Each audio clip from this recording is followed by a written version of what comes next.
Well, good evening, internets. This is me, DP Knudten, for another interesting edition of Bookward Bound, the ongoing series of live streams I'm doing every day for 301 days, knock on wood. And why? Because I want to have a book done by January 1st, 2021. And to do that, I need to work on it every single day. And that's what I'm doing here, live, in real time, in real life. So you're going to see me doing the way I wrote my first book, Rotoma, the ROI of Social Media Top of Mind, was not created in a day. In fact, it was created in bits and pieces over a long period of time. This book is working the same way, which is it's not working the optimal way, it's working the way that I can do it, and I have time to do it, and I have interest in doing it. And so I'm going to work on it tonight. That said, what am I going to work on tonight? Well, that's a really good question. And I'm looking at Scrivener, which is the application I'm using to actually write this book. And I'm looking at a couple of sections to see where exactly I am. I lost its script.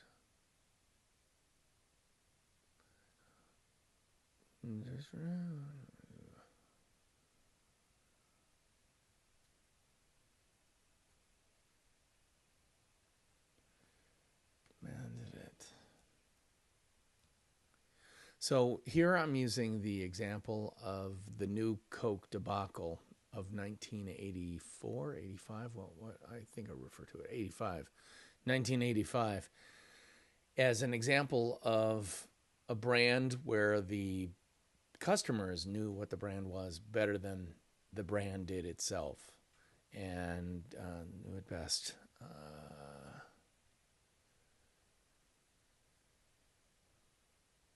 I think you could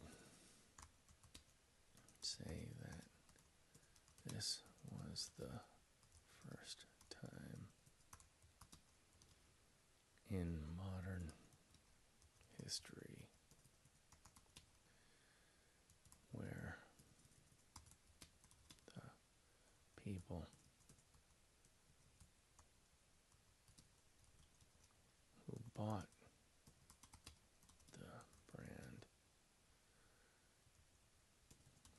a better idea of what made the brand than the actual owners of the brand trade mark.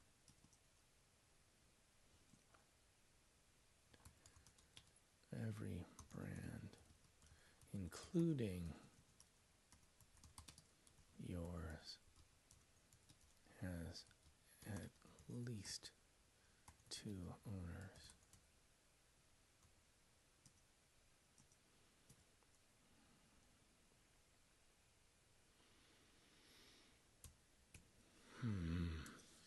There's at least two owners.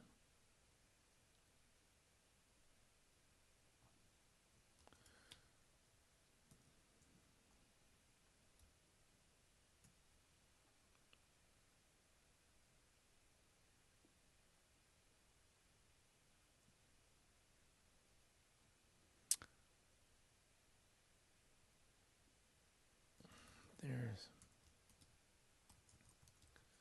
this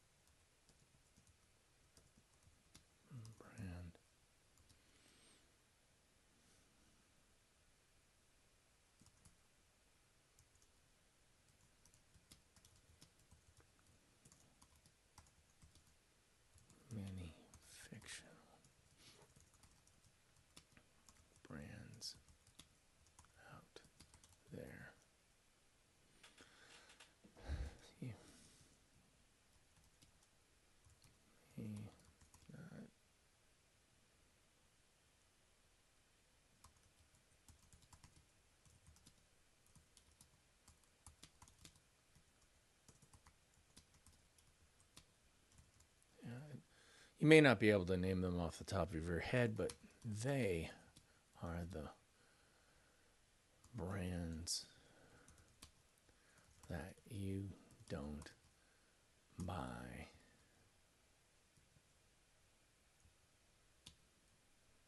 A lot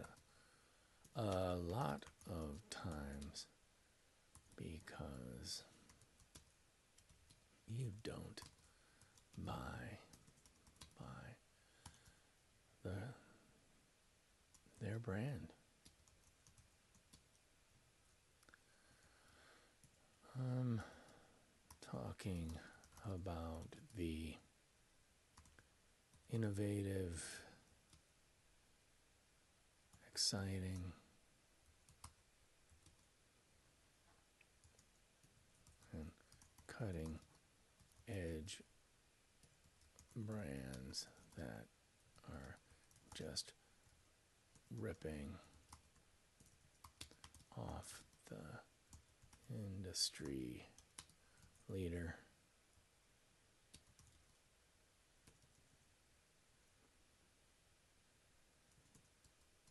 And giving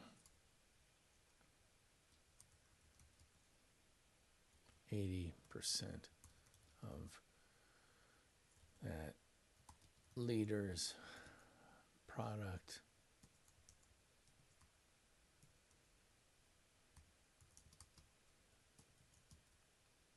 and selling it at 70% of the leader's prices. You know.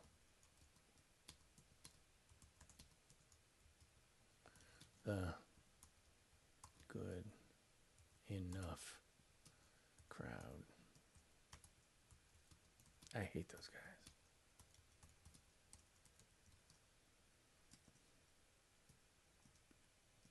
But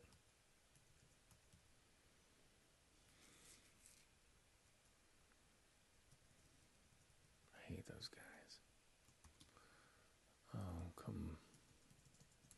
A completely true nonfiction brand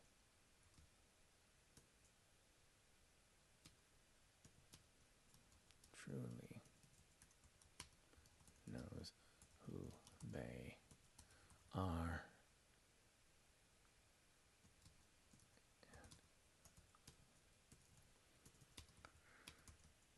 being it every day.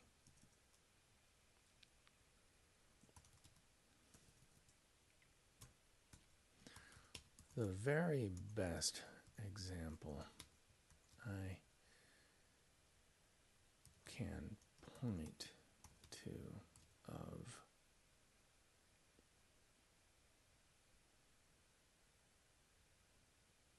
this in action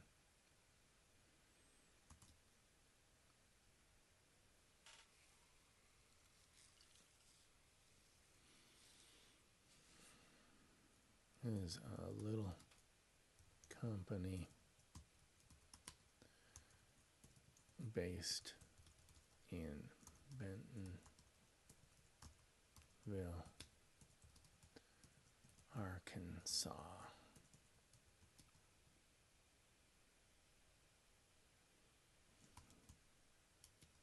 They are not the most fashionable, trend setting, or fashionable, trend setting, or exciting.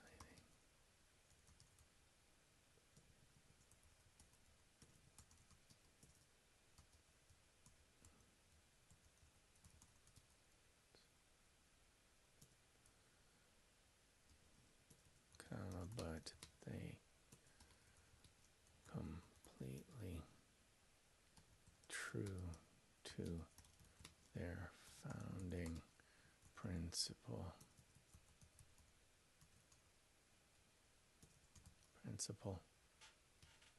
of low prices every day.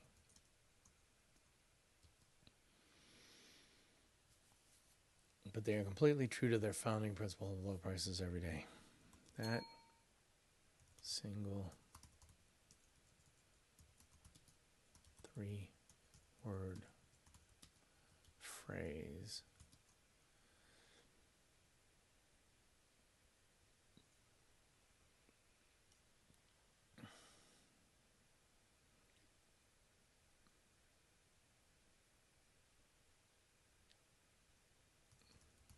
be embroidered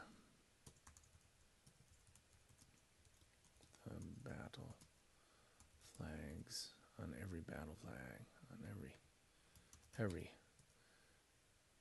flag they take into business battle. Every decision they make as a company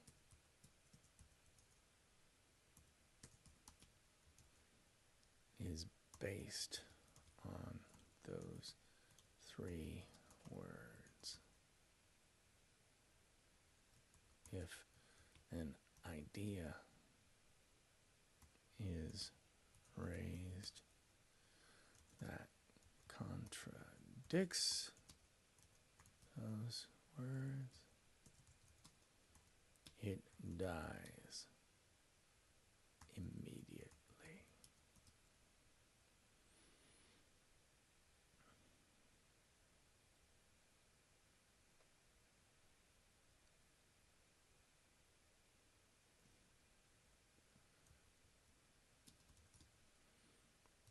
Would ever shop there for the latest, coolest, most innovative, or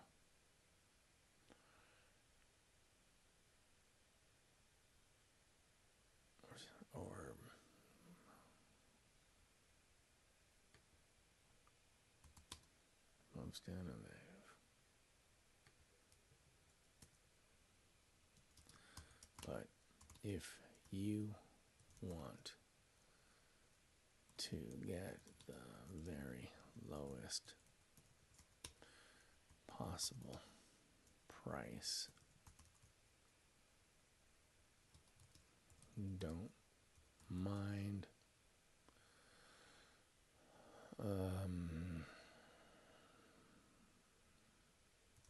shopping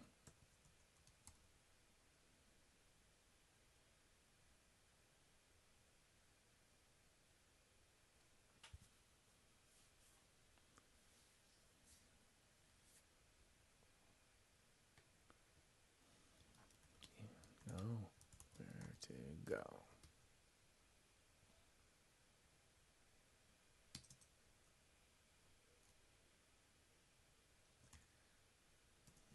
The fact is Walmart is 100%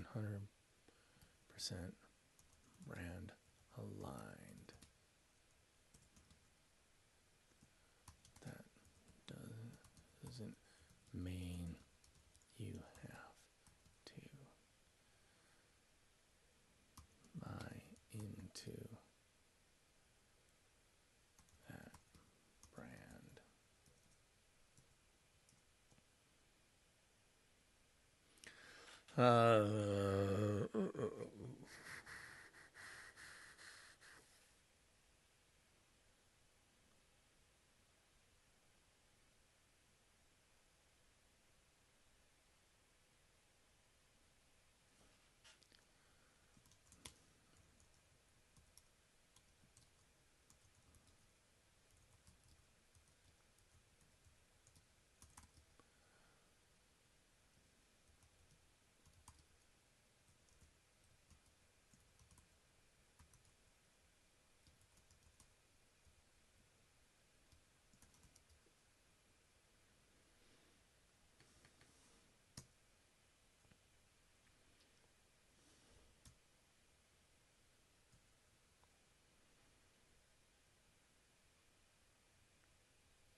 there's a lot of truth to the idea that any sufficiently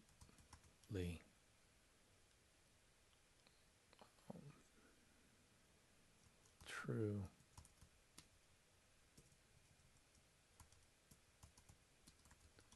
themselves brand is loved by some and hated by others.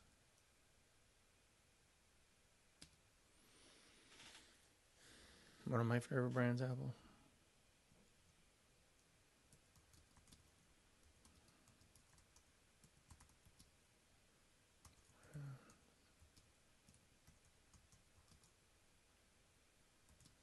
Is so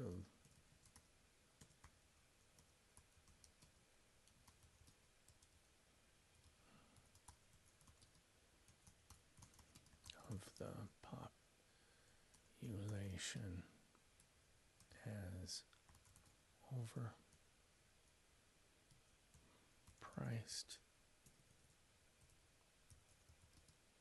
elitist,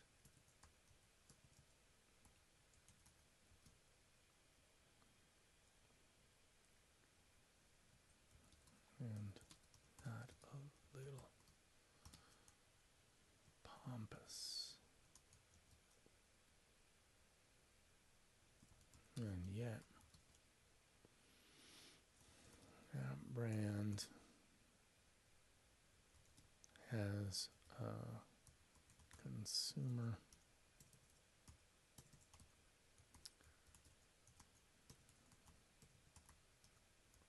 faction score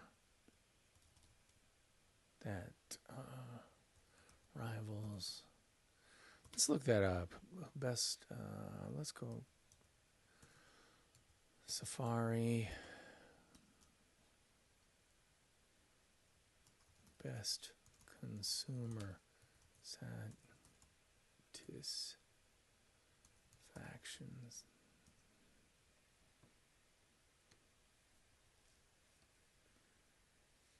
January 18, so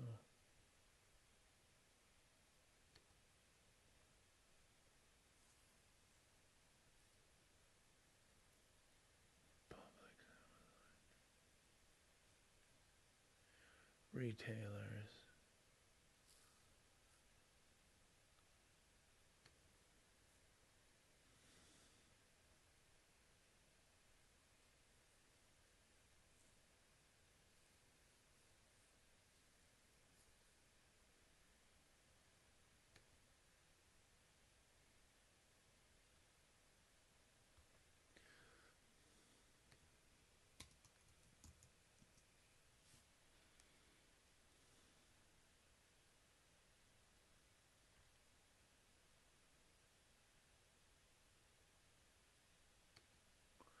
Customer satisfaction, ranking the brands.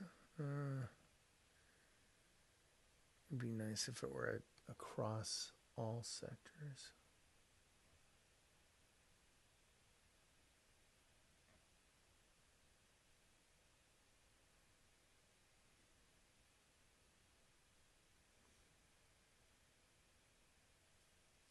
That rival.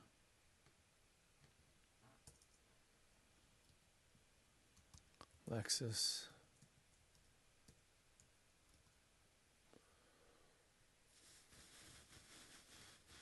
Why don't car brands?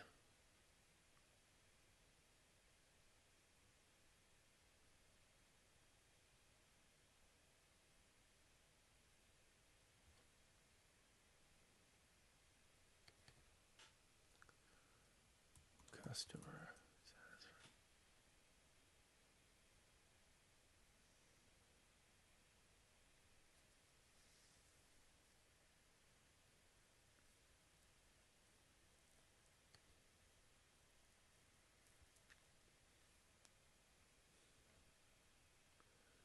Chick-fil-A, Trader Joe's, Aldi, Amazon, Lexus, Costco, HEB, Toyota, Publix, Wegmans, Subaru, Google, Apple.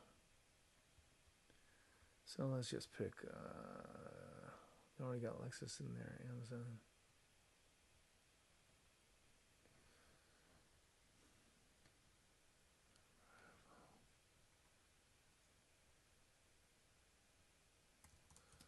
Of Lexus, of Amazon,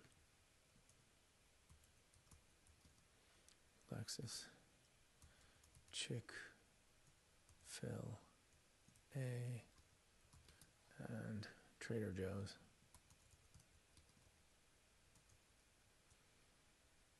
And I'm going to go Costco because I love Costco and Costco.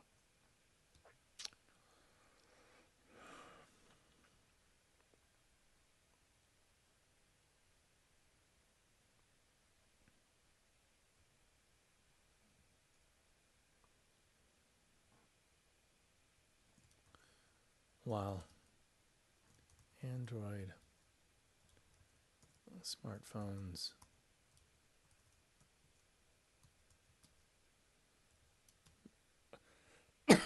own 80+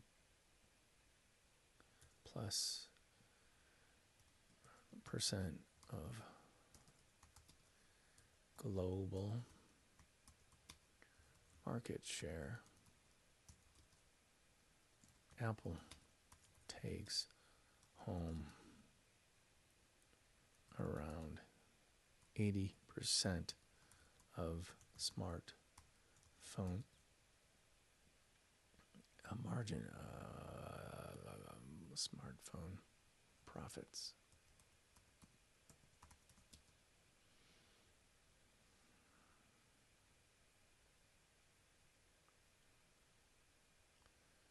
Which would you rather have? Market share or profit share?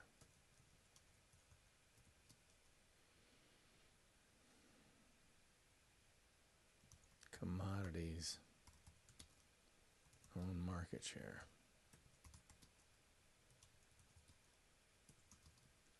Brands own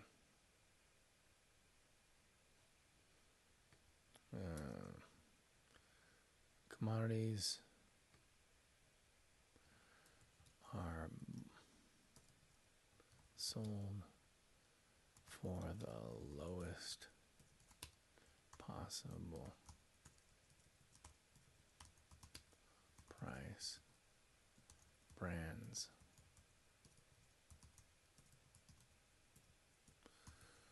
are purchased at a premium.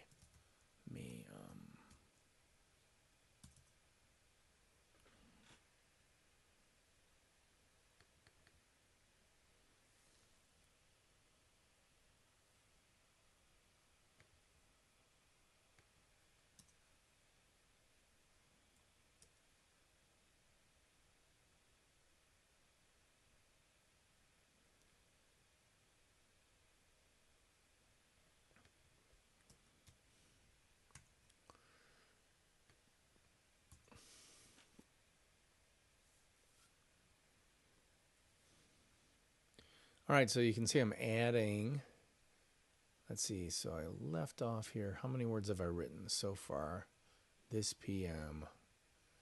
One of the things Scrivener does that I really like is down here. You can see it's 363 words out of, in this section, 1,379. So it's keeping a running tally of how long this section is, which is good because I have kind of a figure in my mind of around 2,000 to 2,500 words for each section within the book, and a total of about 30 to 40 sections within the book. You could call them chapters, but I think I'm going to bundle them perhaps a little bit differently than pure chapters, because I do like to break up the book I'm pretty much, especially business books, I think the days of big, fat, long paragraphs are over when it comes to business books, because a lot of people want to see the little bonbon and read a little bonbon of information rather than a whole pound cake worth of stuff. So I'm purposely breaking this up so you can see on this screen right here that all the paragraphs, I mean, this is one of the bigger paragraphs, and it's probably all told, well, we can actually do a word count, 125 words. So that's a long paragraph, 125 words. Double that, and it would still be kind of a short paragraph. But let's take a look at this pseudo paragraph here. That's 37 words. But it's allowing me to have a tempo and almost orchestrate the book, or conduct the book like an orchestra would, which is take a look at here, look at this, look at this, look at this. I think this is a smarter way to write a business book because, again, not everybody's going to sit down and for 5 hours and read it straight through. A lot of people are just going to dip in and out of it, maybe read one section in a given time period. Write with that in mind, and that's what I'm doing right here. And I think this is where I'm going to leave it for tonight. Because I didn't say I was going to write for 5 hours. I just said I was going to do another BOOKWARD BOUND. And I did on a Sunday night at 9:48 p.m. Here in my lovely basement office at the virtual campus of Nonfiction Brand Versity. That's the way it works, baby. And so I'm going to say goodnight. I'm DP Knudten for the Nonfiction Brand podcast, which comes out every Monday. So tomorrow's going to have a new episode featuring Matthew Sweezy. I think it's episode number 86. Yeah, it's actually episode 86 with Matthew Sweezy, who's just written a fantastic new book called The Context Marketing Revolution. Check that out. You can get the podcast wherever fine podcasts are free. The other thing I'd like to do is invite you to Nonfiction Brand Versity, my free Facebook group, which is dedicated to the principles, practice, and philosophy of nonfiction branding. And there are a whole bunch of people there who are sharing ideas and getting inspiration and to build their personal brands and their small business brands. Because here's a little secret: personal brands are small businesses, and small business brands are personal brands. Just saying. So check that out. To find Nonfiction Brand Versity on Facebook, just search Nonfiction Brand Versity. Ask to join. Answer 3 questions to prove you're not a bot. And you are in. And I'll see you there. So that's it for me tonight on this episode of BOOKWARD BOUND. Hey, theme music. Take us on out.